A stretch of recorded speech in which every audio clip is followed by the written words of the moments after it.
ሐዋርያት ሥራ 27 ቁጥር 20 ተከፍቱና በኔ እጅ ያለው 54ቱ ትርጉም ነው። አዲስ ኪዳን ገጽ 131 ላይ ነው የምታገኙት። ይህን ክፍል በጌታ ስም አነባለሁ። ሐዋርያት ሥራ 27 ቁጥር 20 ላይ እንዲህ ይላል፣ ብዙ ቀንም ፀሐይና ከዋክብት ሳናይ ትልቅ ንፋስ ሲበረታብን ጊዜ ወደፊት እንድናለን የማለት ተስፋ ሁሉ ተቆረጠ። ሳይበሉም ብዙ ቀን ከቆዩ በኋላ ያን ጊዜ ጳውሎስ በመካከላቸው ቆሞ እንዲህ አለ፣ እናንተ ሰዎች ሆይ ሰምታችሁኝ በሆነ ኖሮ ከቃርጤስ እንዳትነሱ ይህ ጥፋትና ጉዳት እንዳታገኙ ይገባችሁ ነበር። አሁንም አይዟችሁ። እስቲ ወደ አንድ ሰው ዞር በሉና አይዞህ በሉ። እስቲ ገፋ አድርጉና አይዞህ በሉ። የዛሬ አይዞህ በሉ። የኔ አይዞህ ሳይሆን የቃሉ አይዞህ ነው ብላችሁ ነካ አድርጉና አይዞህ በሉ ተብሎ ተጽፏል አይደል? አይዟችሁ ብዬ እመክራችኋለሁ፣ ይህ መርከብ እንጂ ከናንተ አንድ ነፍስ እንኳ አይጠፋምና የእርሱ የምሆነውና ደግሞ የማመልከው የእግዚአብሔር መልአክ በዚህ ሌሊት ባጠገቤ ቆሞ ነበርና እርሱም ጳውሎስ ሆይ አትፍራ፣ በቄሳር ፊት ልትቆም ይገባሃል። እነሆ እግዚአብሔር ካንተ ጋር የሚሄዱትን ሁሉ ሰጥቷል አለኝ። ስለዚህ እናንተ ሰዎች ሆይ አይዟችሁ፣ እንደተናገረኝ እንዲሁ እንዲሆን እግዚአብሔርን አምናለሁ። እጆቻችሁን አንዴ ከፍ አድርጉና ጠላቴ ሆይ ስማ በሉ። የኔ አምላክ እንደተናገረኝ እንደዛው በእኔ ሕይወት እንደሚሰራ አምላኬን አምነዋለሁ። አጠገባችሁ ያለውን ሰው ያዝ አድርጉና እግዚአብሔር በሉ እንደተናገረ እንደዛው በሕይወት እንደሚሆን አምናለሁ። ካመናችሁ አሜን በሏ። ወደ ቁጥር 41 ትንሽ ወረድ በሉና ቁጥር 41 አካባቢ ወረድ በሉና በዛው እኔ ቁጥር 42ን ላንብብ። ወታደሮቹም ከእስረኞቹ አንድስ እንኳ ዋኝቶ እንዳመልጥ ይገሏቸው ዘንድ ተማከሩ። የመቶ አለቃው ግን ጳውሎስን ያድነው ዘንድ አስቦ ምክራቸውን ከለከለ። ዋና የሚያውቁት ከመርከብ ራሳቸውን እየወረወሩ አስቀድሞ ወደ ምድር ይወጡ ዘንድ የቀሩት እኩሌቶቹ በሳንቃዎቹ ላይ እኩሌቶቹ በመርከቡ ስባሪ ይወጡ ዘንድ አዘዘ። እንዲሁ ሁሉ በደና እሲ ሁላችሁም በደና በሉ። አልሰማውም። በምን በደና ወደ ምድር ምን አሉ ደረሱ። እሺ 28ኛውን ላንብብ፣ ሐሳቡን ላያይዝ ብዬ ነው። በደና ከደረስን በኋላ በዛን ጊዜ ደሴቲቱ መላጥያ እንድትባል አወቅን። አረማውያን የሚያስገርም ቸርነት አደረጉልን። ዝናብ ስለሆነ ስለ ብርዱ እሳት አንድደው ሁላችንን ተቀበሉ። ጳውሎስ ግን ብዙ ጭራሮ አከማችቶ ወደ እሳት ሲጨምር እፉኝት ከሙቀት የተነሳ ወጥታ እጁን ነደፈችው። አረማውያን በእጁ ተንጠልጥላ ባዩ ጊዜ እርስ በርሳቸው ይህ ሰው በእርግጥ ነፍሰ ገዳይ ነው፣ ከበርስ እንኳ በደና በወጣ የእግዚአብሔር ፍርድ በሕይወት ይኖር ዘንድ አልተውም አሉ። እርሱ ግን እባቢቱን ወደ እሳት ምን አላት? አራገፋት። እስ እንደ እምነት ጀግና በእግዚአብሔር እንደሚታመሰው እጃችሁ ከፍ አድርጉና እንዲህ ብላችሁ አውጁ፣ ዛሬ ማለዳ በሉ የኔን ሰላም፣ የኔን ደስታ፣ የኔን መሻገር የማይወድ ማንኛውም ኃይል ከላይ ላይ እጃችሁን ዘርጉና ይራገፋል በሉ። ታምናላችሁ ወይ? አራገፋት እንደምል ቃል ዛሬ በሽታ ቢሆን ድህነት ቢሆን እርግማን ድግምት ቢሆን ለማን እንደምናገር አላውቅም። በእግዚአብሔር ቃል መንፈስ እናገራለሁ፣ ይራገፋል። አሜን በለኝ። በውስጤ ያለው በዚህ በሐዋርያት ሥራ 28ቱንም ምዕራፍ ትንሽ እንዲህ ስላችሁ በጣም ቀኑን ሙሉ ላውላችሁ አይደለም፣ ግን ትንሽ ደሰስ እናረጋዋለን። የመልእክቴ ርዕስ ግን እንደምል ነው፣ በክብር ትዘልቃላችሁ የሚል ነው። በቃ ይሄን ብዬ ቢወርድ የጌታ ቃል ይሰራል ብዬ አምናለሁ። አንተ ጩሁና አሜን በል። እሺ አጠገባችሁ ያለው ሰው ያዛርጉና የሰራዊት ጌታ እግዚአብሔር በሉ እንዲህ ይልሃል፣ በክብር ትዘልቃለህ። ቀኝ እጃችሁን ሌላውን ለቀቅ አርጉና እጃችሁን ዘርጉና የኔ ነገር በሉ በክብር ጩሁና ይዘልቃል በሉ። በቃ የሐዋርያት ሥራን የጻፈው እንደምታውቁት ዶክተሩ ሉቃስ ነው። የጻፈው ደግሞ ቴዎፍሎስ ለሚባለው በጣም ወዳጁ ነው። ከዛ ምዕራፍ 1 አካባቢ ሄዳችሁ እዚህ 27 ቁጥር 20 ጋር ከመምጣታችን በፊት ወደ ምዕራፍ 1 እንሄድና ከዛ ምን ብሎ ነው የሚጀምረው? ለወዳጁ ቴዎፍሎስ እያንዳንዱን በጥንቃቄ ይላል። ጌታ ኢየሱስ ከሞት ከተነሳ በኋላ 40 ቀን እየታያቸው ይላል የመንግስቱን ወንጌል እየሰበከ ብሎ ነው የሚጀምረውና ከዛ የዮሐንስን ጥምቀትም ያነሳና እሱ ግን ከጥቂት ጊዜ በኋላ በመንፈስ ቅዱስና በእሳት ትጠመቃላችሁ ብሎ ኃይል እስክትቀበሉ በኢየሩሳሌም ቆዩ እያለ ብሎ ለወዳጁ ነው የሚጽፈው እና ኃይል እስክትቀበሉ በኢየሩሳሌም ቆዩ ብሎ ማስተማር ሲጀምር ይላል። ወደ ቁጥር 6 አካባቢ ደግሞ እነ ጴጥሮስ እጃቸውን አነሱና ጌታ ኢየሱስ ጥያቄ ያለን አሉ ይላል። ከኔ ጋር ናችሁ?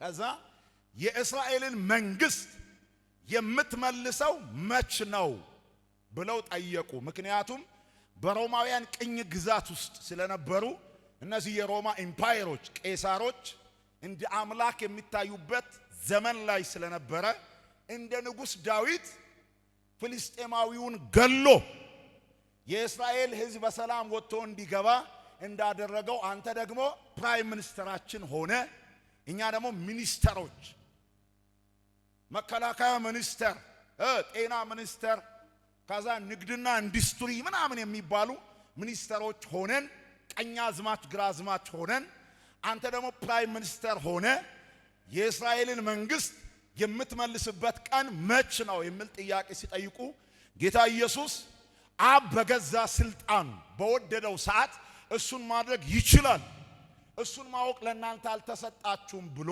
ቁጥር 6 እና 7 አካባቢ ነገር ግን መንፈስ ቅዱስ በእናንተ ላይ በወረደ ጊዜ ምን በወረደ ጊዜ? ቁጥር 8 የሐዋርያ ሥራ ኮር ሜሴጅ የሚባለው መንፈስ ቅዱስ በላችሁ ላይ በወረደ ጊዜ ኃይል ትቀበላላችሁ፣ ኢየሩሳሌም፣ ይሁዳ፣ ከዛስ ሰማርያ እስከ ምድር ዳርቻ ምስክሮቼ ትሆናላችሁ ብሎ አስተማራቸው። ከዛ ቁጥር 9 እስከ 14 ምዕራፍ 1 ቁጥር 9 እስከ 14 ደግሞ ወደ ደብረ ዘይት ተራራ ይዟቸው ወጣ ሚል ታሪክ ነው የምታገኙ። ከዛም በኋላ እነሱ እያዩ ኢየሱስ ከፍ እያለ ከዓይናቸው ተሰወረ። ከዛ እነሱ በሐዘን ውስጥ ሆነው ሳሉ መልአክ መጣና እናንተ የገሊላ ሰዎች ምንድነው እዚህ የምትሰሩት? ሲሄድ እንዳያችሁ ኢየሱስ ተመልሶ ይመጣል። ከተራራ ወርደው ከቁጥር 14 ጀምሮ ያለውን ቁጥሮችን ሲታዩ ከዛም በኋላ የኢየሱስ እናት እና ማርያም 12ቱም ከዛ ደግሞ ወደ 120 ሰዎች በጸሎት እየተጉ 40 ቀን ታያቸው። ከዛ ዋናውን ሐሳብ ነገራቸው። ከዛ አረገ። 10 ቀን ያክል በጸሎት እየተጉ ይሁዳ አስቆሮንቶ ቦታ ላይ ከመጀመሪያ ጀምሮ የአይን ምስክር ከሆነ ሰዎች መካከል ዕጣ ተጣጥለው ማቲያስን ተክተው ምዕራፍ 1 ዘጋ ነው ማለት ነው። ከኔ ጋር ናችሁ? የእናንተ ነገር በክብር ይዘልቃል። አሜን አትሉ?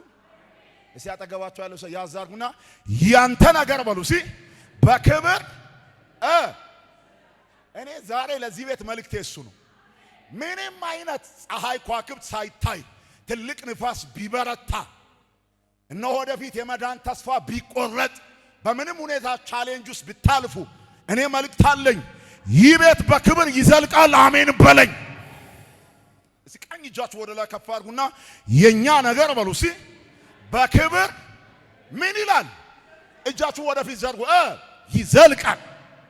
መንፈሴ ላይ ያለውን የሚነደውን ሐሳብ እንዴት እንደሚጨርሰው አላውቅም። ከዛ ምዕራፍ 1 እንደነገርኳችሁ በዚህ ሲቋጭ ምዕራፍ 2 ላይ ባለ 50 የተባለ ቀን ሲደርስ በአንድ ስፍራ ባሉበት ድንገት እንደሚነጥቅ አውሎ ንፋስ አይደለም ነው። እነሆ ቤቱ ላይ እሳት ነደደ። እነ ጴጥሮስ በመንፈስ ቅዱስ ተሞልተው ፊዚካል አክሽን በነገራችን አንዳንድ ሰዎች ብስለት ይመስለዋል። በቃ ቆሞ ሲንጠራራ ምናምን ይሄ ሰው ደግሞ ገና ፍሬሽ ነው። በነገራችን የእግዚአብሔር መንፈስ ሲነካ ፊዚካል አክሽን አለ። እንደ ሰከረ ሰው ሆነው ፌዘኞች እነ ጴጥሮስን አይተው ያልበሰሉ ስለሆኑ አይደለም። 3 ዓመት ተኩል እኮ ቲዮሎጂን ተምረውታል። ግን መንፈስ መጣ። ዛሬ ማን እንደሆነ አላውቅም። አልነቃነቅ ያለ፣ አልሰበር ያለ፣ አልመታ ያለ ዘመናት ያስቆጠረውን የሚነቀንቅ ኃይል ቤትሽ ይመጣል። እጅ ዘርጋና አሜን ብለ ተቀበለኝ። ይረበጂናማስ ወደ መንፈስ ቅዱስ ተሞልተው ሲንገዳገዱ ፌዘኞች ገና ከጠዋቱ 3 ሰዓት ወይነ ጠጅ ጠጥተው የሰከሩ ምናምን ብሎ ስል እሱ ብድግ አለና በነብዩ በኢዩኤል ስጋ በለበሰ ሁሉ ላይ መንፈሴን አፈሳለሁ የተባለው የትንቢት ቃል ተፈጸመ እንጂ የሰከርን አይደለንም። እናንተ ግን ገደላችሁ፣ የሕይወት ራስ የሆነው ሰቀላችሁ። እግዚአብሔር ግን የሞትን ጣር አጥፍቶ አስነሳው። እኛ ምስክሮች ነን ብሎ 1:8 እንዳትረሱ። የእናንተ ነገር በክብር ይዘልቃል። በደንብ ጩሁና አሜን በሉ። ኢየሩሳሌም፣ ይሁዳ፣ ሰማሪያ እስከ ምድር ዳርቻ እንዴት እንደሄደ ላሳያችሁ ነው። ይሄንን ሐሳብ ይዤ እየገሰገስኩ ያለው። ከዛ ምዕራፍ 2 ላይ መንፈስ ቅዱስ ተሞሉ፣ ኢየሩሳሌም ላይ ሰበከ፣ 3000 ሰው ዳነ። የት? እስኪ ኢየሩሳሌም በሉ በሉ ሁላችሁ የት? 1:8 እና 27 20 ጋር ቶሎ ብለን እንደርሳለን። አይዞን 1:8 ኢየሩሳሌም፣ ይሁዳ፣ ሰማሪያ እስከ ምድር ዳርቻ። በሌላ ቋንቋ ምስክሮች የሚለው በእኔ ቋንቋ ትዘልቃላችሁ ነው። ዘለቀ አሜን አትልም? ዘለቀ እዚህ ቤት የለም። እሺ ዘለቃሽ ያንቺ ነገር በክብር ይዘልቃል። የወንድ የኩራት መንፈስ ጩና ውጣ። እህቶች እናንተ አሜን በሉ። እሺ እጃችሁ ዘርጉና የኔ ነገር በሉ። ሲ በክብር ምን ይላል? ይዘልቃል።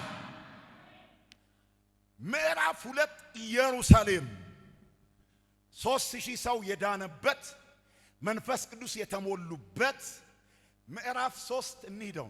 ዋና ዋና ነገሮች ነን። ምዕራፍ 3 ላይ ዮሐንስና ጴጥሮስ በ9 ሰዓት መልካም ወደ ምሏት መቅደስ ለጸሎት ሲሄዱ ኪስና እጅ የሚያሳይ መንፈስ ወድቋል። አሜን በለኝ።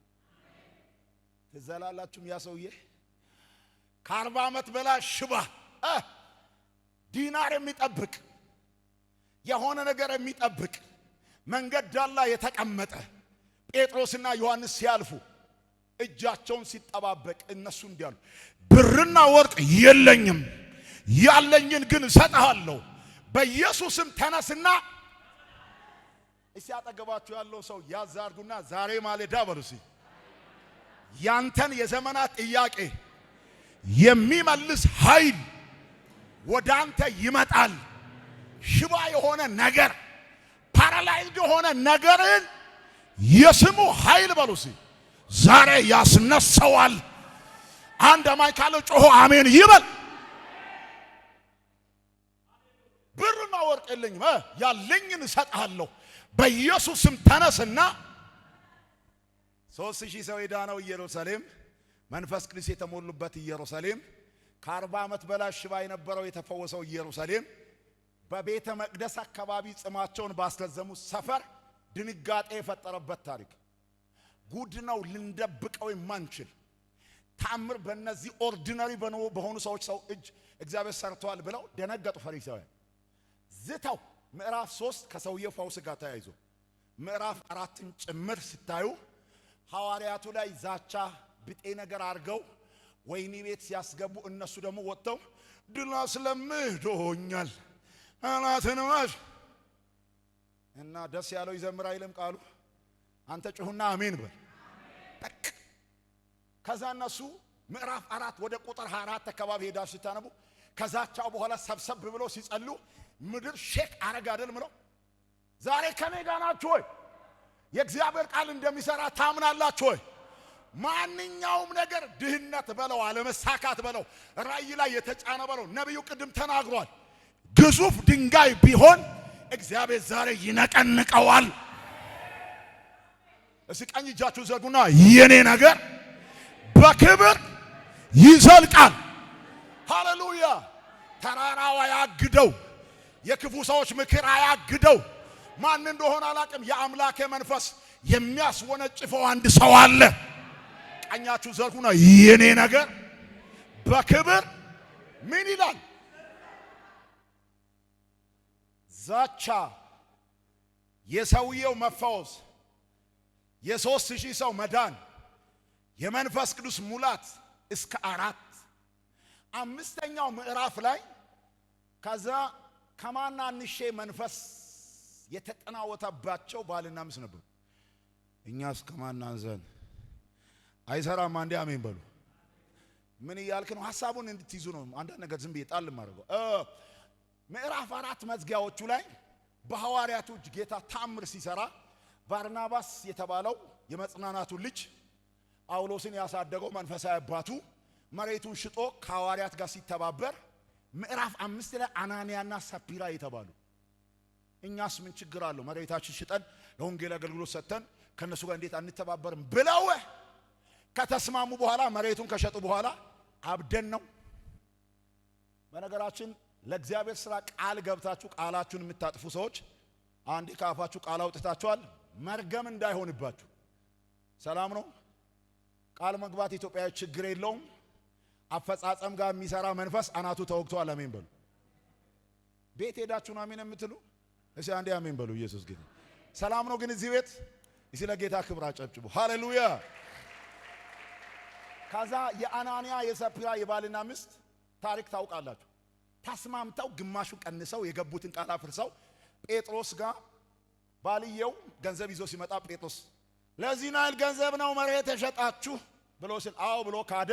ወደቀ፣ ሞተ ይላል። እሷም ከተወሰነ ሰዓት በኋላ መጣች፣ እንደዛው ካደች፣ ሞቱ ይላል። አሁን እኔ ታሪኩ ምንድነው? 2 መንፈስ ቅዱስ ሙላት 3000 ሰው መዳን ምዕራፍ 2 ኢየሩሳሌም 3 ላይ ከ40 ዓመት በላይ ሽባ መፈወስ ኢየሩሳሌም 4 ላይ ዛቻውን ጭምር ሲጸልዩ ምድር መናወጥ ኢየሩሳሌም 5 ላይ ባልና ሚስት መንፈስ ቅዱስን አታለው የሞቱበት ታሪክ ኢየሩሳሌም 1:8 የናንተ ነገር በክብር ይዘልቃል። ኢየሩሳሌምን ዘጋ ነው። ከጌታ ጋር ሲሄዱ ኢየሱስ ጋር ሲሄዱ ከጌታ ጋር ኢየሱስ ጋር ሲሄዱ እንዴት ያምራል ጎዳናው፣ እንዴት ያምራል መንገድ። ዛሬ ኢየሱስን ይዘህ ትገሰግሳለህ። አሜን በለ። ቀኝ እጃችሁ ወደፊት ዘርጉና የኔ ነገር በክብር ይዘልቃል። አፕ ኤንድ ዳውን አለ፣ ከፍታ ዝቅታ አለ፣ ዛቻ አለ። ለእናንተ ግን መልእክት አለኝ። እዚህ ቤት ያለው እግዚአብሔር አጀንዳ ይዘልቃል። እጃችሁ ከፍ አድርጉና ጠላት ወደደም ጠላም በሉ። በኔ ላይ ያለው እግዚአብሔር አጀንዳ አልፎ ይሄዳል፣ ይሻገራል። አላውቅም። እግዚአብሔር ዛሬ ብትንትኑን የሚያወጣ ኃይል አለ። ይሰባበራል። አሜን በለኝ።